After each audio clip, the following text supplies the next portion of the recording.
Thank you for coming, everyone. Today I want to talk about something that's particularly close to my heart. I feel like this is a really important subject for Happy Science. It's something that we really is something a little bit new that we have that we want to share with people. And a chapter in this called The River of Love, chapter 3 in this book, is a really beautiful chapter about love and the nature of love. And he says things, that love is the highest power in the universe. And as you go up through, higher spiritual dimensions, it only gets stronger as you go up because it's a unifying force. So many of the things in this world that we think are very powerful are a dividing kind of force. They divide people and they divide things. But love is unifying. So as you go higher, it's a kind of unifying force and it becomes more and more powerful. The idea that love can be equated with those higher spiritual dimensions is one that allows us to connect Buddhism and Christianity. Because in the past, Christians have put the priority on love and loving others, and they've talked about love, whereas Buddhists have put the priority on wisdom and developing themselves and refining themselves through practicing, seeking enlightenment. And so they seem quite separate, like their priorities are quite separate. But as soon as we realise that as you progress in your enlightenment, you're actually also progressing in your attainment of love, your expression of love, you're able to express higher manifestations of love, then those two are actually quite compatible. And so we can realise that they're actually, talking about the same thing and expressing the same sort of idea. I love this image, and it's actually the one that's kind of built into this. And it has sort of the river of love coming down the middle there that Master Okawa talks about, running from the highest dimensions, the highest sort of levels of divinity. And the universe kind of forms based on that flow of mercy and creative inspiration that comes down through that river of love. And it flows down through the dimensions, and each level, the beings on that level help to supply love to the lower dimensions.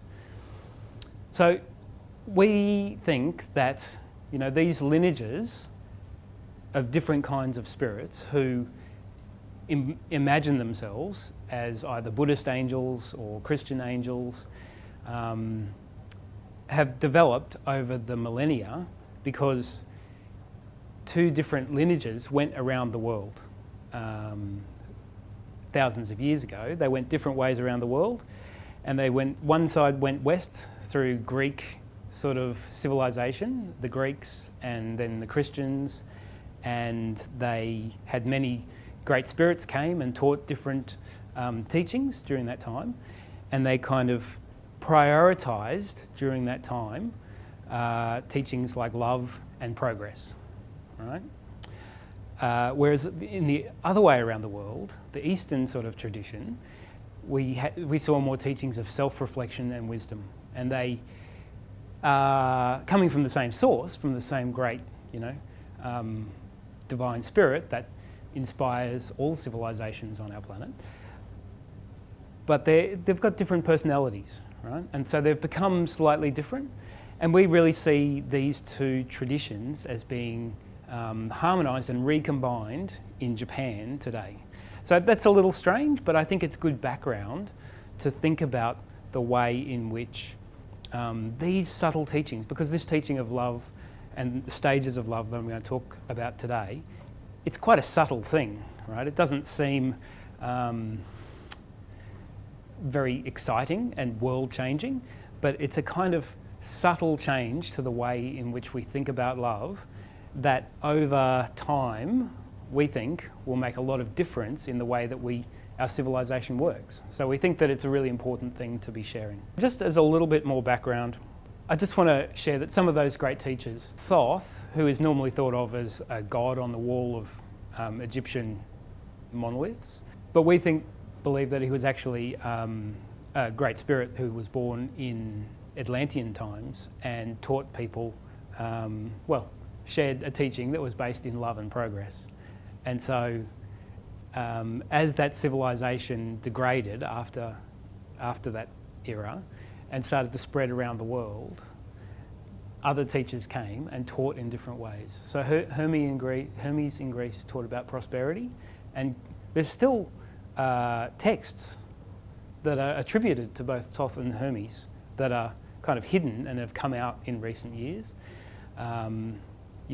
People argue about the origins of them, but I feel that they have a strong core when I read them that resonates very strongly with the Buddhist teachings and feels very, very similar in the way that it expresses these sort of wisdom teachings. So I think there is a connection there with the Buddha and his teachings of wisdom and self-reflection. And then Jesus attempted to teach this sort of teachings of the stages of love.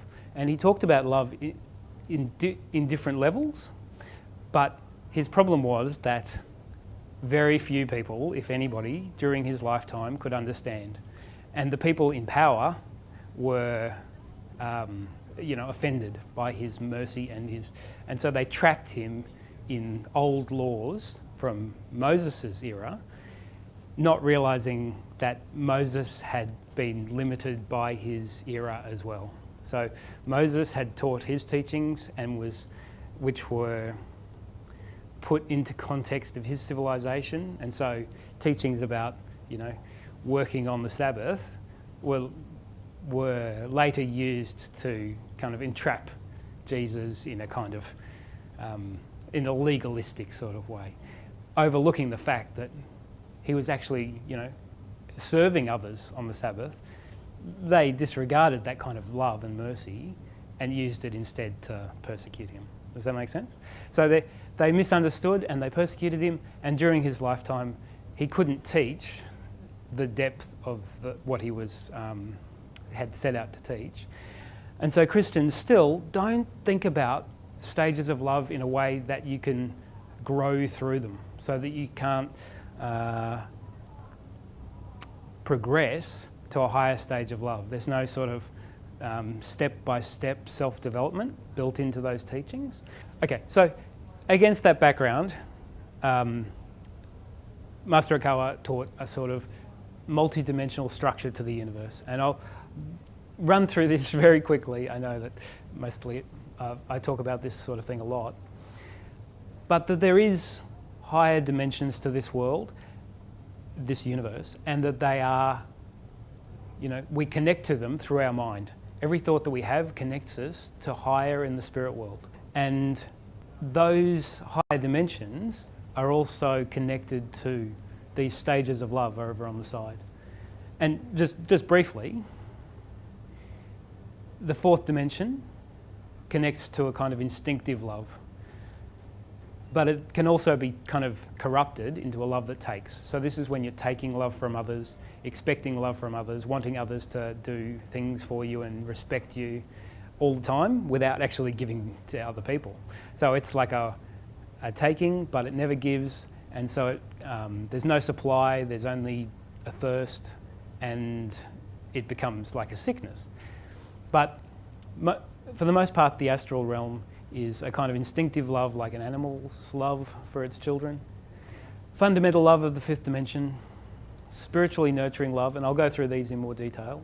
Forgiving love, love incarnate, the realm of the archangels, is a very high and refined sort of love that really guides the whole world and guides whole civilizations. And when these individuals are born, it has a huge effect on the world because they can really have the compassion and the wisdom to change the world and to guide the world at a higher level.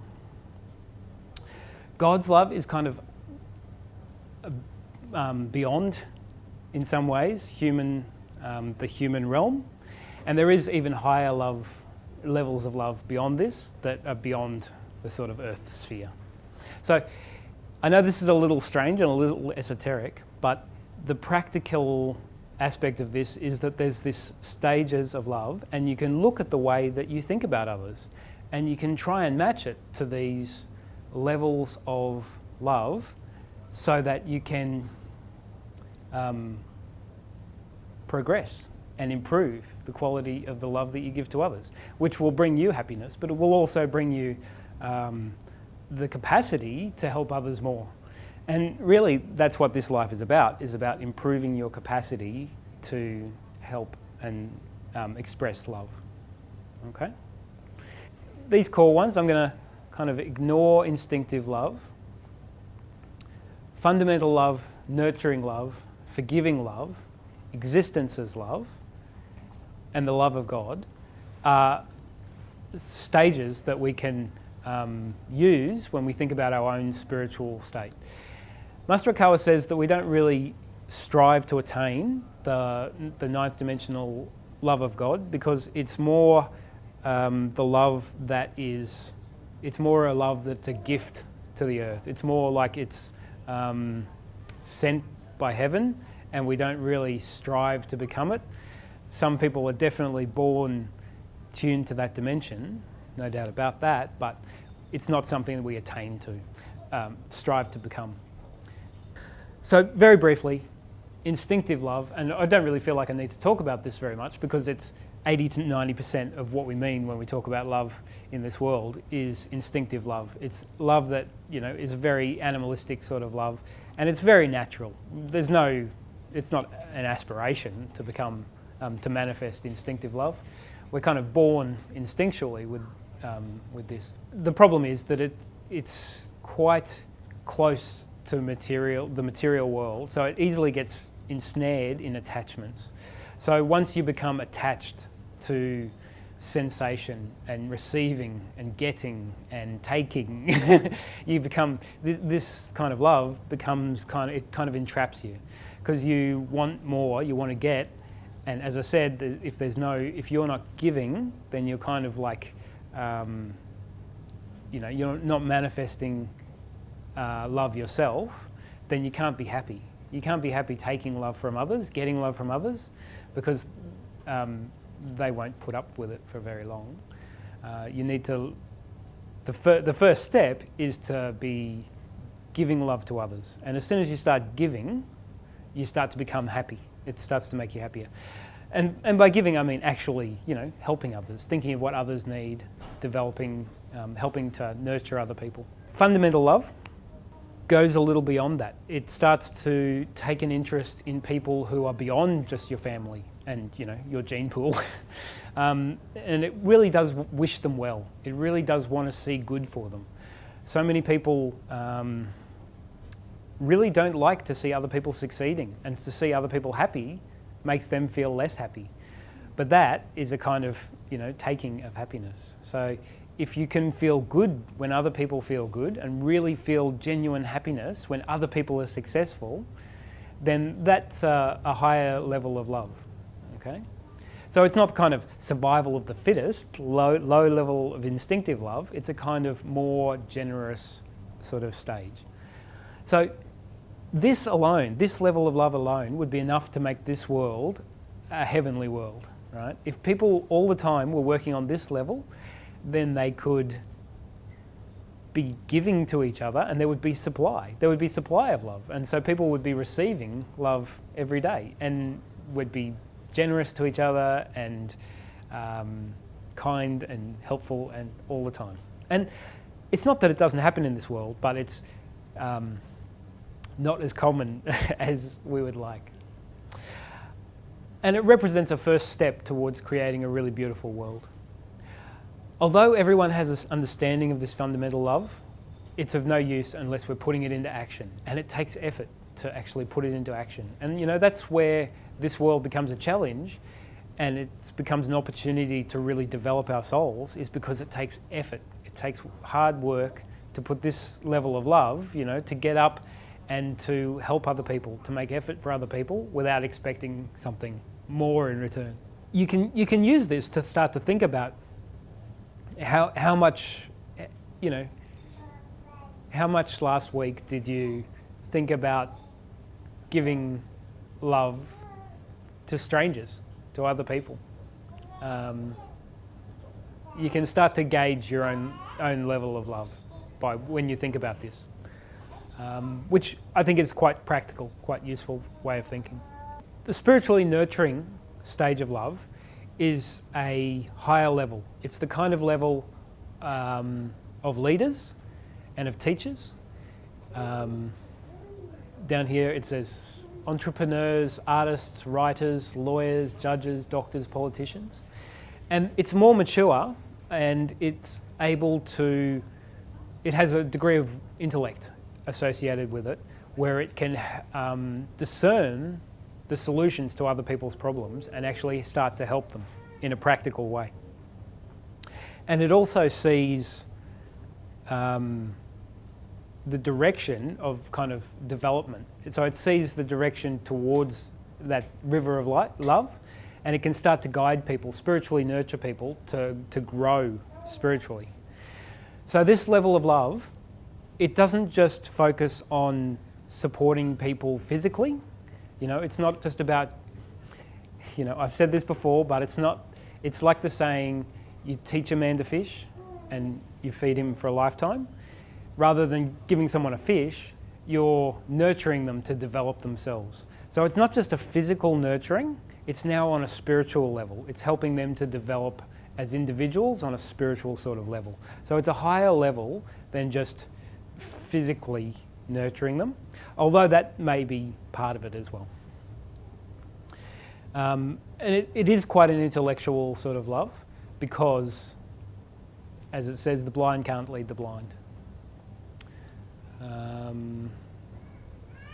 Okay, and so as far as entrepreneurs, artists, writers, lawyers, judges, doctors and politicians, it applies to them if they can see that money and status aren't their reason for doing it. If they can see that the reason for, you know, becoming a leader in the world and becoming a power in the world is to benefit others, so to go beyond just selfish taking, you know, of money and status, and always wanting to be the best, to be better than others. There's a big difference between somebody who wants to be the best to benefit others and someone who wants to be the best to be over others. If they can manifest that kind of attitude, then it takes them to that level. But there's a higher level still, and it's when these leaders can give love to people who oppose them. So it's very easy to love people who support you, people who depend on you, people who, you know, who want your kind of leadership or your kind of services as you feel you want to give them.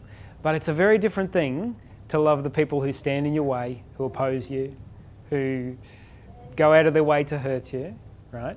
And that next level of love is forgiving love. So this is the kind of love that transcends the discrimination between good and evil and sees the divine in others. So instead of judging people this way and that, using intellect and discrimination to judge them, it sees right through that. It sees through that mask. It sees to the core of individuals. It sees the divinity, the Buddha nature inside of everyone, and it connects with that, and it forgives all of the other stuff, and it sees right through to the divinity in people. And that's a really beautiful, that's a really giving sort of love, right? It doesn't depend on the people being nice to you. It just kind of, it's more merciful, okay? More altruistic and generous. And it's the love of those whose virtue surpasses intelligence. And a lot of people nowadays would go, ooh, like, you don't want something to surpass intelligence, like, because we hold intelligence a very high regard. But to put virtue above intelligence, it's quite liberating, right? So to be more merciful than somebody deserves is kind of like a little bit liberating. But this is, Master Okawa says that forgiving someone who is of a greater stature than you, stature than you is kind of for your own benefit, okay? Forgiving someone who's, I guess we can say, less correct than you is more what this love is about, okay? So it still has a degree of rank built into this, like spiritual rank.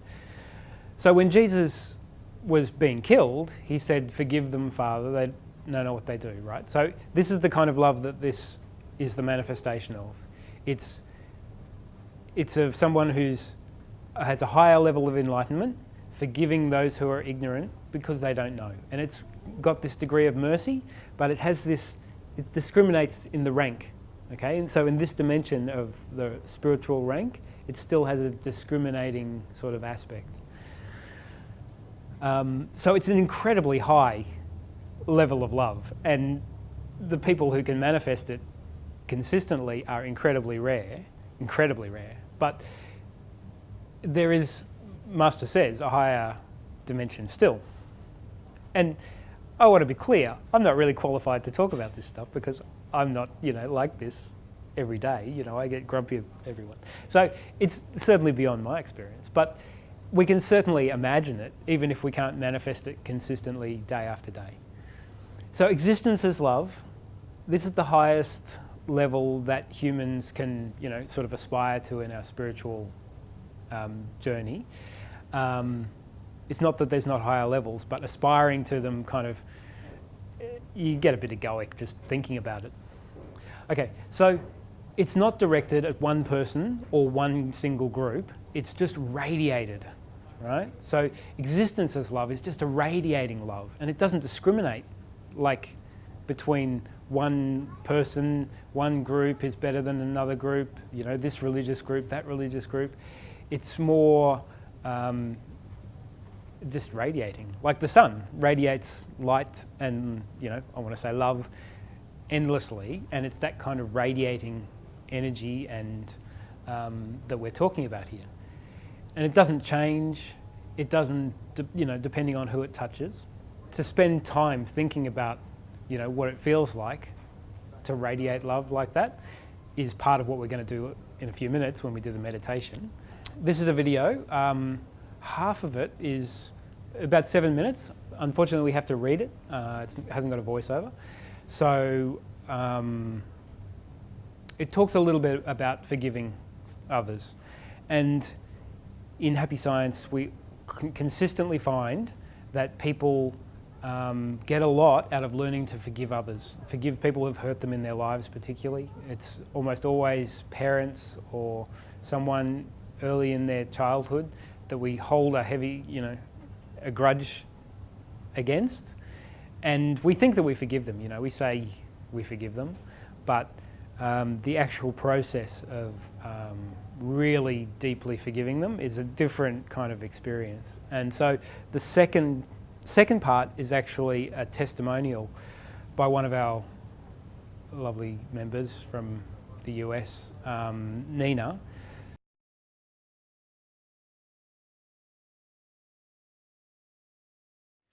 もし幸福に行きたいならね、許すということをもっと考え、実践してください。人を許すということ、難しいけども、これが宗教的境地なんですよ。人を許すっていうのは難しいことですよ。だけど今勉強して、あと仕事で教わったことっていうのは、人を裁く方にどうしても出ますね。人を裁く、パシパシ、ダメだダメだ。どうしてもダメだダメだってこう裁いていって縛りをかけていきますね。しかしね、これはそういうものを、宗教的真理というものを知ってですね、ああそうなのかと。許しというのにはね、本当にこの世的にも実体的な力があるんだということを知らなければダメなんです。人間関係のギクシャクしたいろんな問題や自分の不幸の原因のほとんどはね、何か自分の不幸の原因に誰かを当てはめていることがほとんどです。例えば自分の息子が交通事故でダンプカーにひかれちゃったと。ね、それは不幸ですよね。悔しいよね。ダンプの運転手、刑務所にぶち込んで一生出したくない気持ちあるよね。無期懲役か縛り首にしてほしいっていうぐらいの憎しみは出てくると思いますよ。だけども、その憎しみはやっぱり自分を幸福にしない感情ですね。相手の不幸を願ってるんですから。だから息子が亡くなったこと自体でも十分不幸なのに、自分自身も不幸にしようと、実はしているわけでね。よく考えてみたら、そのトラックの運転手してた人だって、若い青年であることだってある。ね、長距離輸送してね、夜も眠れてないのに、九州まで行って帰ってきてたとかね、結構過酷な労働条件で働いてて、たまたま起きた事故というようなことだってある。かわいそうなこともある。その人にも家族はある。お父さんもお母さんもいる。家もいろいろと恵まれない事情はあるかもしれない。でもそんなことなんて全然頭によぎらないですよ。まず憎しみしか出ないですよ。自分を不幸にしたものに対する憎しみっていうのは止まらないですね。でも許さなきゃダメなんですよ。努力して許そうと。もう言うまいと。このことについてはもう責めまいと。相手を責めた。自分はこういうふうにはなれやしない。相手も苦しいんだ。どっかで許そうという気持ちを持たなきゃダメですね。今憎んでる人、ね、恨んでる人、憎んだり恨んだりしてる人がいたら、やっぱり許すという努力、許し続けるという努力をしてください。それから過去あなたを攻撃したり、恥ずかしめたり、恥ずかしい思いさせたり、誹謗中傷したりした人はいっぱいいる。からかったりした人もいるだろう。でも、それをずっと覚えてで言い続けても幸福になれないんですよ。だから、言わない方がいいし、忘れる方がもっといいし、逆に相手のいいところの方を思い浮かべてやるぐらいの方がさらにいいですね。だから皆さんを苦しめているものの中にもし人に対する裁き、さらに憎しみ、怒り、こういうものがあったらどうか乗り越えてください。許すっていうことは抽象的なことじゃないんです。言葉だけのことじゃないんです。抽象的なことじゃないんです。あなたが幸福になるために必要な条件なんです。これができなかったら大勢の人間が生きていくこの世の中で、幸福に生きることはできません。だからどうかね、自分の思い通りにならない人や自分の思い通りにならない過去とかをお持ちでしょうけれども、それをね、許しという行為によって、どうか安らぎの世界に入ることを願ってください。許すことによって初めてあなた方は夜ぐっすり眠れるようになります。許すことによって初めて家から外を歩いて空気が美味しくて日の光が暖かく感じて人々の真心が分かるようになります。人を憎んでいる人はもう人が怖いですからどうしてもそういう気持ちになりません。で、自分のことばかり考えますね。現在ただいまの心境が変われば過去だって違って見えるよということも申し上げたことがあります。現在ただいまあなた方が幸福であるならば、あなた方が過去を出会った人たちはみんなあなた方を幸福にするために出てきた人たちであるんですよ。そうでしょ？あなたを叱った上司、あなたをクビにした社長、ね、あなたを袖にした女性、みんなですね、現在あなたが幸福であるならば、あなたを幸福に導くための道しるべであったはずなんです。砥石であったし、それからいろんなアドバイスであったはずなんです、人間としてのね。みんなあなたを幸福の道に入れるために、頑張って悪役を演じてくれた人たちなんですよね。だから恨みの心を忘れなければいけない。現在ただいまが幸福だったら全部が良くなる。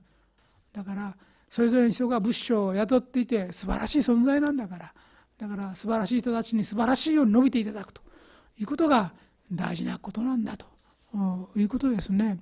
すべての人々に幸福になる権利があるだけでなく義務だってあるんだと。みんな幸福になる義務がある、ね、自分だけが幸福になる義務があるんじゃない。みんな他の人にもある。あなたが憎んでいる人にだって幸福になる権利も幸福になる義務もあるんだということですね。一人一人が幸福になることによって世の中はユートピアに変わっていくんでしょ。だからユートピアに変えようとするならば幸福になる権利だけでなくさらに義務があると。幸福になる義務があるんだ。自分も幸福になる義務がある。相手も幸福になる義務がある。あの人にも幸福になる義務がある。さすれば世の中はユートピアになるであろう。じゃあその義務を果たすためにはどうしたらいいか。他の存在を肯定することです。いろんな価値観がある。いろんな生き方がある。短所と見えし者の中にも実はその人の優れた個性があるかもしれない。とにかく全ての人間がやはり成長し、そして大きくなって成熟していくことができるんだと。成熟することによって自分自身の罪、人の罪、それから困難と見えし者を乗り越えていくことができるんだと。そういうようなことを考えていただければ幸いであります。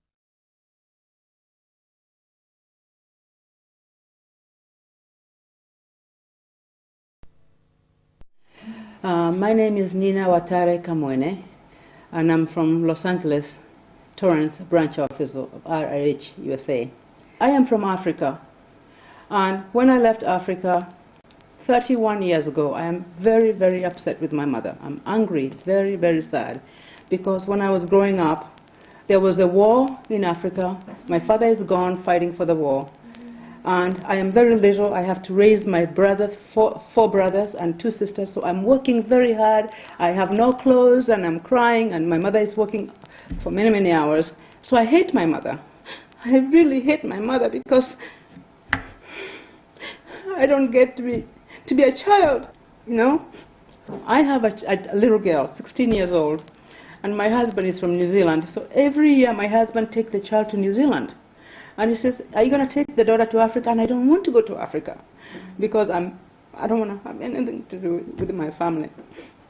So last year, my husband was, please take Janine to Africa, please, to see your mother, okay? Because my daughter has never seen my mother. She always goes to New Zealand to see his mother, but never my mother. Then I meet the information of IRH in October of the year before. So I'm thinking, I'm reflecting, I'm thinking about love. I'm thinking, oh my God, I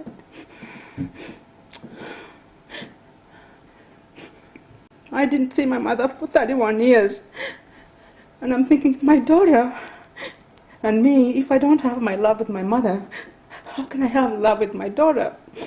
So I am reflecting, I'm thinking, I must forgive my mother, but it's very difficult for me to forgive my mother. So I go to Africa and I take my daughter. My mother did not see me for 31 years. My mother is old. She has no teeth. And I come and my mother says, what are it? My baby, what are it? She's so happy to see me. You know, after 31 years, because my baby, she's pinching me. She goes, oh, my baby, I love you, I love you. And I'm thinking, oh, my God. It's my mother. And all these years I don't want to talk to her. And my daughter is watching, you know, me and my mom. And it's beautiful because my mother just loved me and loved me. And for 31 years, I don't have any love from my mother. So I come back and my daughter and I, we have a very good relationship now. You know, my daughter and I is very good. If mother and child have no love, how can you understand the love of Buddha for us? Because Buddha is like our mother or father. If my mother and me, we have no love, then Buddha, how can I know that Buddha loves me? I want to be a bodhisattva of light. But how can I be a bodhisattva of light if I don't have love, if I don't have knowledge, if I don't have forgiveness, reflection? How can I? Bodhisattva of light is the level number 7 for forgiving love. If I don't forgive my mother, how can I come to teach forgiving love? It doesn't work. And we think about our husbands. Because my husband always said, please, Nina, call your mother on the phone. No. He goes, Nina, write to your mother. I said, no.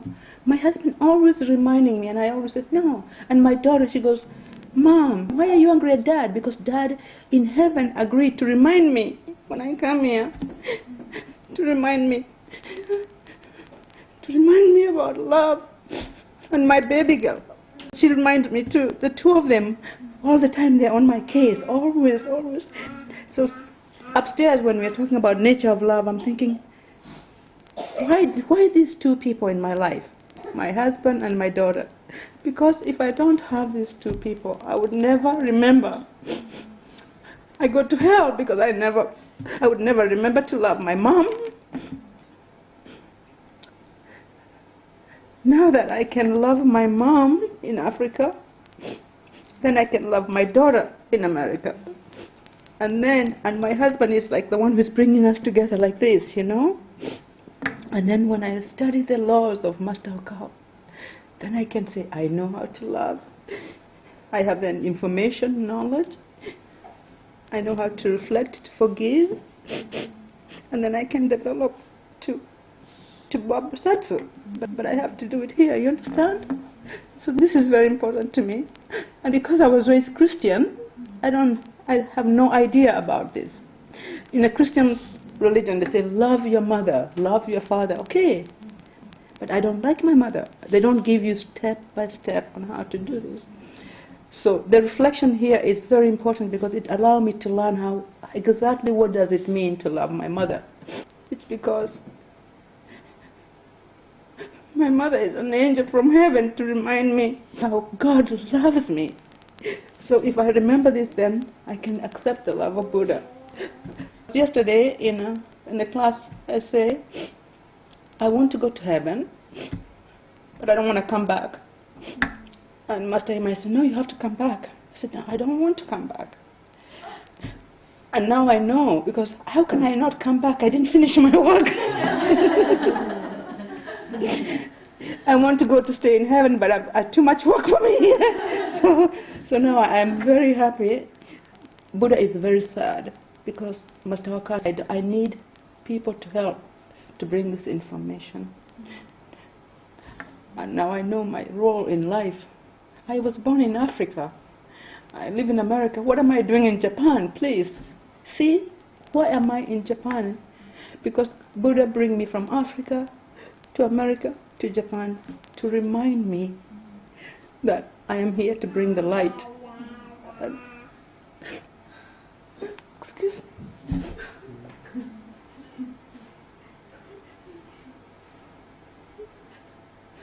Thank you very much.